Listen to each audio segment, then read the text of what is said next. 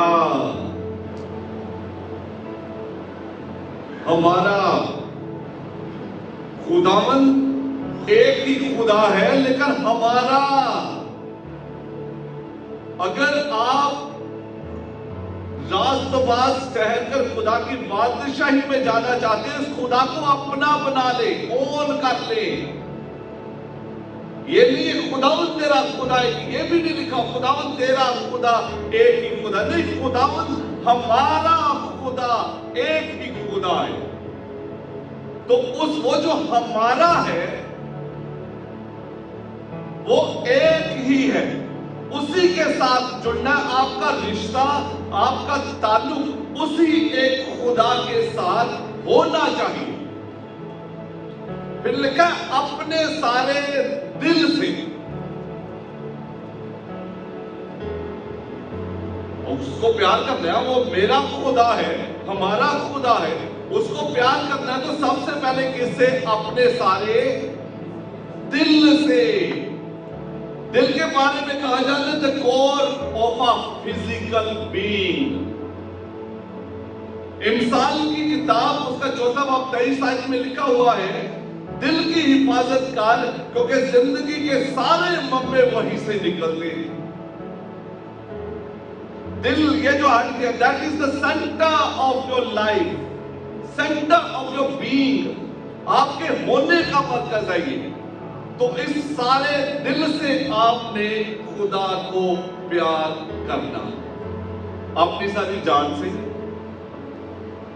اس کا مطلب آپ کے جو جتنے بھی جذبات ہیں، سارے کے سارے جذبات صرف اسی خدا کو پیار کریں.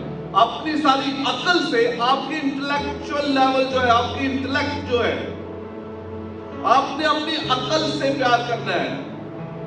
اپنی ذہانت کہاں پر دوسروں کو گرانے میں، سیاست میں اور بہت ساری چیزوں کے بیچ میں.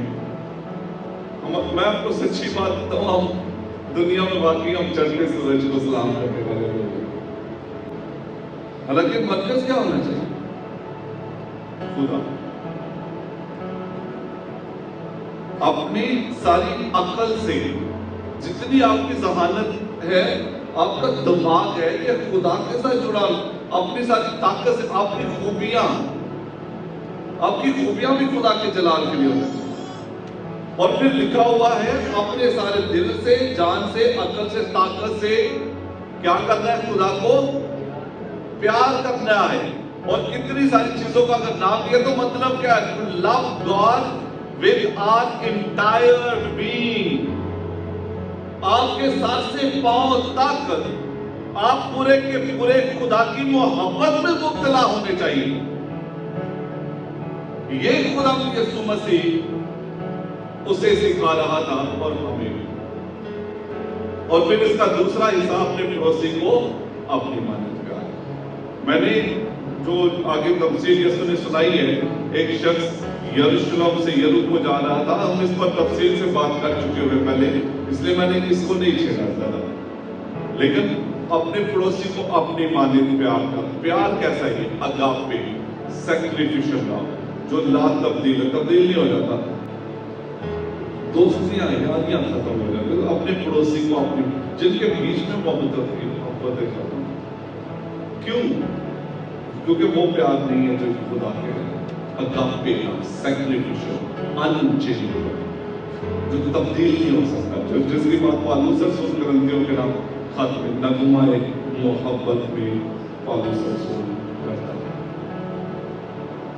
یسوع ہم سے کہہ رہا ہے خدا اپنے خدا کو اپنے سارے دل سے، جان سے، طاقت سے، عقل سے پیار کر. تو کیا ہم اس کو پیار کرتے ہیں؟ میں نے آپ کو ایک کہانی سنائی ہوئی تھی، کافی دیر پہلے یہ سنائی تھی. پرشیا کا ایک بادشاہ تھا، کنگ سائرس، شاہ فارس میں سے. پرشیا، فارس، شاہ فارس. اس نے ایک دفعہ ایک ملک پر حملہ کیا تو وہاں کے شہزادے کو اس نے اپنا بندی بنا لیا، قید کر لیا گیا، اس کے بچے بھی، اس کی بیوی بھی. تو اسے کنگ سائرس کے سامنے پیش کیا گیا. سائرس نے اس شہزادے سے کہا اگر میں تیرے بچوں کو چھوڑ دوں تو تو مجھے کیا دے گا اس کے بدلے میں؟ تو اس نے کہا بادشاہ سلامت، جو کچھ میرے پاس ہے اس کا آدھا جو ہے وہ میں آپ کو دے دوں. اس نے کہا اگر میں تجھے بھی آزاد چھوڑ دوں تو تم مجھے کیا دے گا؟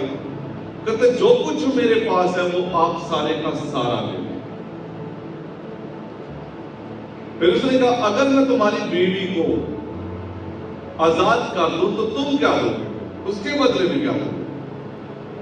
اس نے کہا اس کے بدلے میں اپنا آپ دیتا ہوں، آپ اس کو چھوڑ دو. جو بادشاہ کا اتنا خوش ہوا کہ اس نے اسے، اس شہزادے کو، اس کے بچوں کو، سب کو آزاد کر دیا. جب یہ اپنے گھر میں تھے تو یہ شہزادہ اپنی بیوی سے کہتا ہے کہ کیا تم نے کنگ سائرس کو دیکھا؟ کتنا خوبصورت اور ہینڈسم ہے. کہتی ہے نہیں، میں نے اس کو نہیں دیکھا، میں نے غور نہیں کیا. کہتے کیوں؟ تمہاری نظر کہاں پر ہے؟ کہتی میری نظر اس پر تھی جو کہہ رہا تھا کہ میں اس کے لیے اپنا آپ دے دیتا. میری نظر اس پر تھی جو میرے لیے اپنے آپ کو قربان کرنے کے لیے تیار ہے. خدا ہم سے ڈیمانڈ کر رہا ہے، خدا اپنے خدا کو اپنے سارے دل سے، جان سے، طاقت سے، عقل سے پیار کر. کیوں؟ کیا ہمارا اس کو یہ پیار کرنا بنتا ہے یا نہیں؟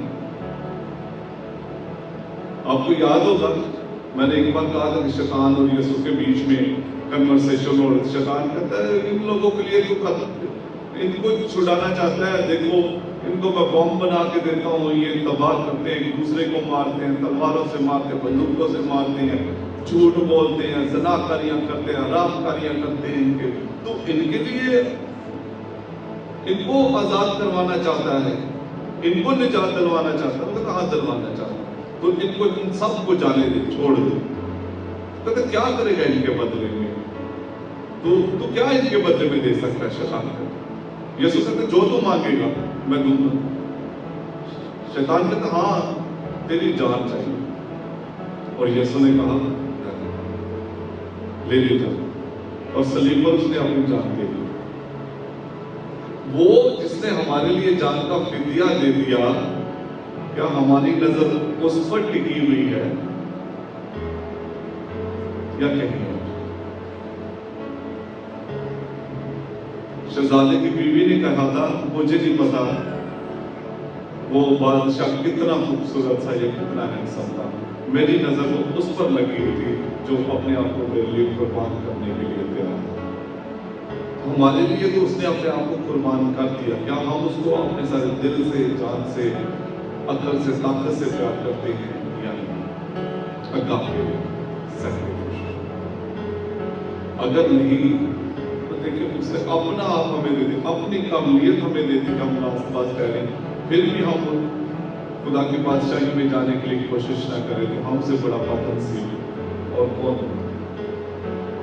میری دعا ہے خدا ہم سبوں کو برکت بخشے کہ ہم واقعی خدا کو اپنے پورے وجود سے، اپنے ہونے سے، وجود رکھنے سے پیار کریں، پورے دل کے ساتھ، پوری جان کے ساتھ، پوری عقل طاقت کے ساتھ پیار کریں اور اپنے پڑوسی کو اپنی مانیں. خدا ہمیں ایسا کرنے کی توفیق بخشے مسیح خدا کے وسیلے سے.